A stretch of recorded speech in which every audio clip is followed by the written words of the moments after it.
Good morning. કેમ છો? જય શ્રી કૃષ્ણ. ચાલો, આજની આપણી રમતનું નામ છે ચોકલેટ ફ્રી.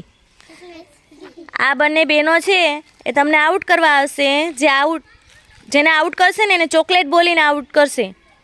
એટલે જેને આઉટ કરી દે એને ત્યાં ઊભી જવાનું, એ જ્યાં ઊભાડે ત્યાં. અને પછી તમારે બધા એને ફ્રી કરાવવાનું. જો તમને અડી જાય તો તમે ચોકલેટ થઈ જાઓ. રેડી? બીજા તમને ફ્રી કરાવી શકે તો ફ્રી થઈ જવાનું, નહીંતર ચોકલેટ બનીને ત્યાં ને ત્યાં ઊભું રહેવાનું છે. તૈયાર?